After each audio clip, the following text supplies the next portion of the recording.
If you are a small business owner who's been looking and wanting to learn about how you can get local press, local PR, you are in the right place because today I'm going to talk all about how do I get press without a blue check mark, without a publicist, and if you're a local small business, like where do you even start?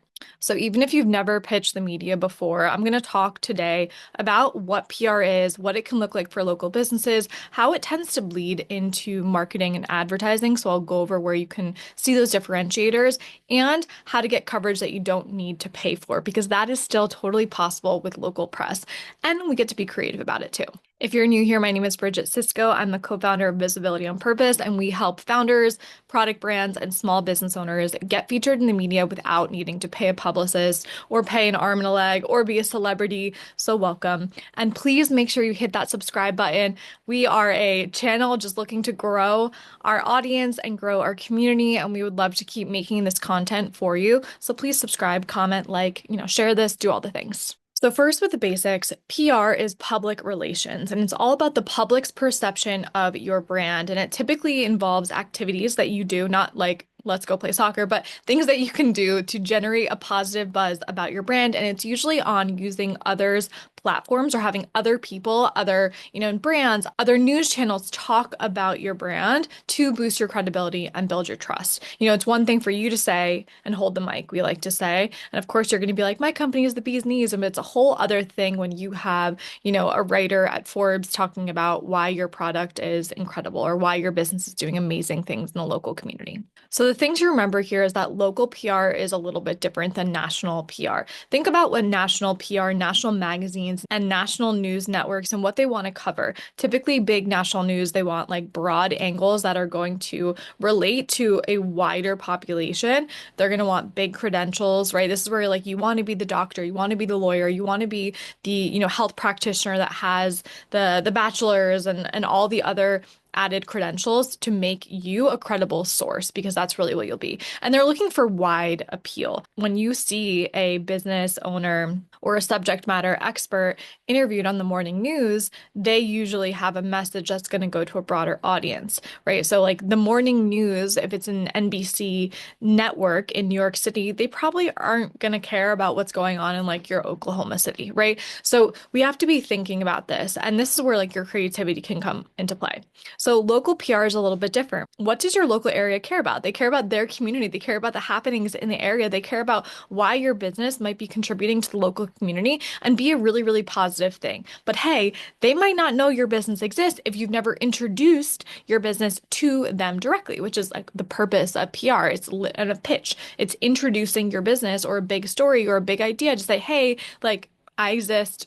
Here's more about what we do. Some things we see with local PR is it's definitely very relationship based. And, national PR is too, right? You want to have a good relationship with a reporter or a TV anchor or a writer at Mind Body Green. But relationship based in small towns, meaning, okay, you can actually say, hey, I'm from, this town in Florida, and they're going to feel that connection with you because they're also from that small town. I find it very accessible for local PR, but you again just need to let them know that you exist, right? If you want that like ribbon cutting ceremony to open and inaugurate the start of your business, you again need to let them know you exist, but it's an accessible reach, right? You can like reach out to your town's mayor. And I've actually made that connection for business owners before, said, hey, like here's a new business. She's going to be starting soon and she wants to do something cool. Like, would you be open to talking to her and maybe coming to the ribbon cutting ceremony? And another thing is it's like very human. Same with national press. But like, there's nothing like a small community, right? You just feel connected to the people that think about your neighbors. Like, you just feel connected to them on a different level than people that you've never met on the internet. It's just the truth of the matter. So let's talk about where you can actually pitch locally. We have your town's local newspaper or local magazine. And this is where I just want to like make a little caveat. This is where things could kind of bleed into advertising and marketing because some of this is going to be paid depending on how that publication works. Traditional media is earned, meaning you do not pay to get, mentioned in a top magazine like Vogue or something of that sort. With local PR, sometimes they do like advertising spots. So just like it tends to bleed into that. And we're not saying that advertising spots are bad, but just know that you might have that come up for you. So your town's newspaper. And I've done this. So I used to have a publishing company, and anytime a book would come out, I would let the town's newspaper know, like, hey, this thing is happening. There's a new book coming out, and this is how it like relates to what's going on in the world. And that's always an important thing. Like, how does this actually relate to your local community? Why do they want to know about it? So if you run a nonprofit, if you run, I'm going to give this example a lot because I think this is really relevant. I have a local friend who owns a business that is all for mamas, and it is a like child play center. There are events, they can host parties, like meetups, resources for new moms. I'm a new mom, so I'm like have been to this place. And so when you're thinking about that, we're asking ourselves, like, how does this relate to what's going on to the general population in our local community? You can also be thinking about more local TV shows. There are like local networks. In our DIY PR course, I actually list a resource that helps you look at all of the TV stations and I've broken down by network, which I think is really helpful. Each station usually has like a more local imprint. If you live in like totally in the middle of nowhere. Maybe it's a little bit further away from you, but like I'm here in New Jersey, so we have, Philadelphia, we have New York, we have stations in New Jersey, we have Connecticut, like that tri-state area. I could be pitching to. There's also regional blogs. There's like mom's blogs or foodie blogs or wellness. And again, this is where I kind of bleed into like the marketing and advertising because blogs these days could also be on social media. Someone could be using that, like their Instagram is like their blog, right? There's also Facebook groups and email newsletters. Caveat, this is where it could bleed in because it's not just earned press. Maybe a Facebook group, you can be tagged, right? Someone can like tag you as like referral of, best place to get your nails done with non-toxic nail polish. If you're in New Jersey and you have that, like comment below because I do want to know where that is. There are also local events and that could lead to press. I just want to say that all of this kind of could get a little bleedy into advertising and marketing because the way that we teach traditional PR is it's completely earned. As I mentioned, again, you're not paying for placements. You're not paying for placements. We don't do guaranteed press, right? Because that's not PR, that's an advertisement. With local, it tends to bleed a little bit into those areas, which is totally fine, but just know that there's like a little bit more crossover with local PR and marketing and advertising. Now, one of the other ways that you can be thinking here is local collaboration. So I see this a lot on Instagram. There's also another great community in my area that is all for like mamas and it's all about, walks with moms or going to a coffee shop with a mom and she might connect and do like an Instagram live, right? So you can also be thinking about online avenues that let you share on other platforms online, but still have that local blueprint and that local imprint.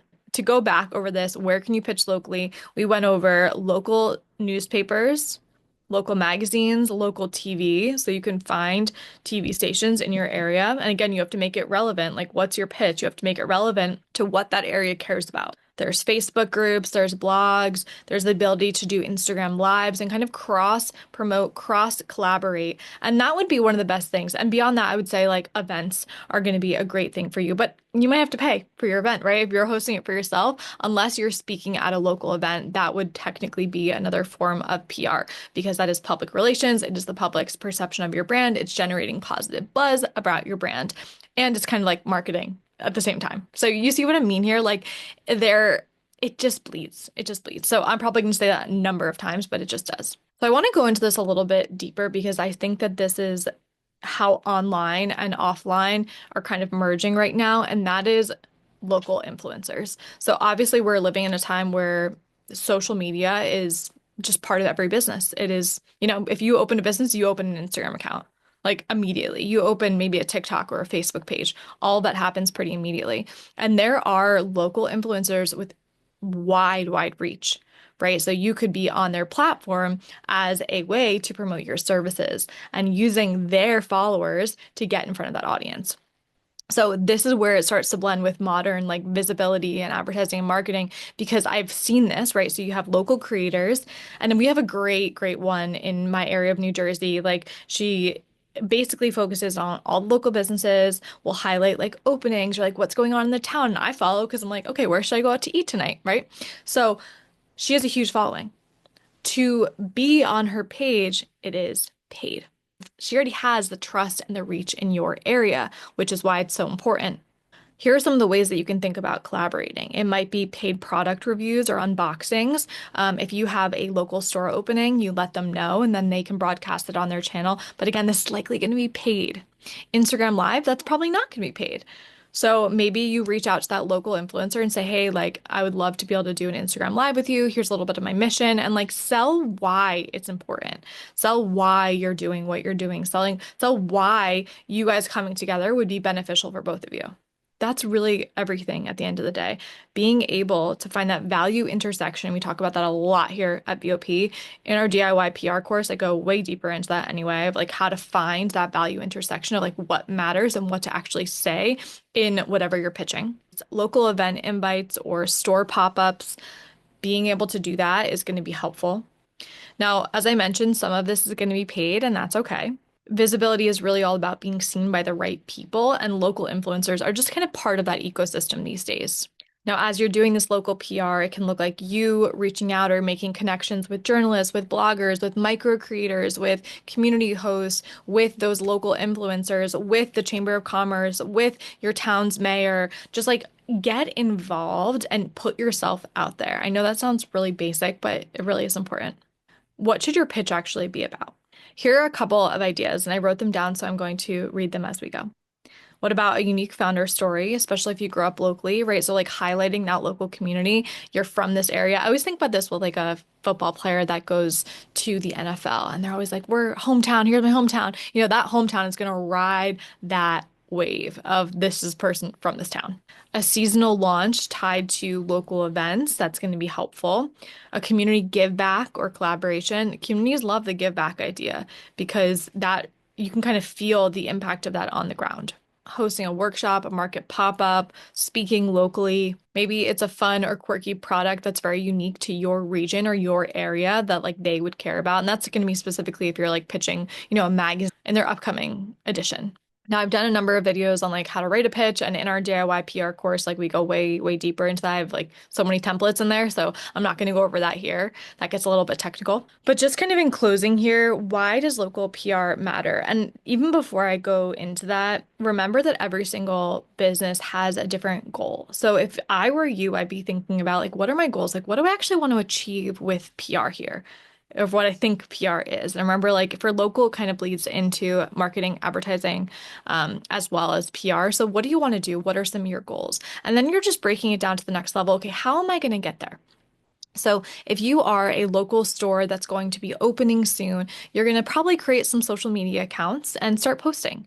You're going to probably follow people in your area. You're going to connect with other local accounts and see if you can do an Instagram live or a giveaway, drum up some excitement. You're going to go into those Facebook groups and probably let people know like, hey, my store is opening, or ask people to share about it for you. That's another form of PR in a way because it's someone else sharing what you're doing. If I also had a launch for a local business I was opening, I would reach out to the local magazine and say, hey, like we have an upcoming launch, like here's the story, here's what's a little bit more about. We're having like an event or just like something to drive that excitement. I'd reach out to my mayor and say, would you want to come to our ribbon cutting ceremony? Like, I'd love for you to be part of it. I'd probably hire a photographer. I'd probably be posting all this on social. So you can see that like this strategy, it's wider than just like you pitching a magazine editor, which is what as a founder or subject matter expert, like you're looking for those logos, right? You want to be on the Forbes, the Mind Body Green, you know, the Vogue, like you want all those logos. But for a local business, it looks quite different because does a magazine care about what that local business is doing? Not always. You need to make your pitch relevant to what that magazine cares about. So all in all, it is a kind of wider approach here with local PR. You're probably going to be doing a number of different things to, you know, drum up interest, to drive excitement, to just like boost what you're doing. And if you're a business that's been there for a while, these strategies are also still for you. Maybe you've never done like influencer collaborations or Instagram lives or, you know, a giveaway on social, or you've never done like a farmer's market. Again, you're probably going to pay for that booth. So that's where it gets into marketing and advertising, right? And anyway, why does all this matter? At the end of the day, you want more people to know what you're doing. You want more eyes on your business. You want more sales. You want more reach for your work. And local PR, again, bleeding into advertising and sales, I like should get a dollar every time I say that because I'd be rich right now. But there are just so many different things that you can be doing as a local and small business owners. And just like reminder, you got this. It's just about starting somewhere and starting to move the ball forward. Start local. It's a good practice to just practice talking about your story and what you do and why you started this. That's a whole piece of PR too, right? Having those interview skills, just being able to articulate what you do and why you do it, whether it's written in a pitch or whether you're being interviewed on it. If you want us to write a pitch for you, we have personalized PR plans. They are extremely affordable and we are happy to write the pitch for you. You tell us basically your goals and we'll write the pitch for you, or we have an entire DIY PR program. It is very affordable as well, only a couple $100s, and it goes through every single step of what you need to know about PR. To end today, what questions do you have about PR? Please put those in the comments below. I'm loving having some questions come in so I can think of more content to make for you all. And again, please remember to like, subscribe, share, comment, do all the things because I'd love to keep making these videos for you and that helps us do so. Thank you guys so much and I hope you guys have an incredible day ahead.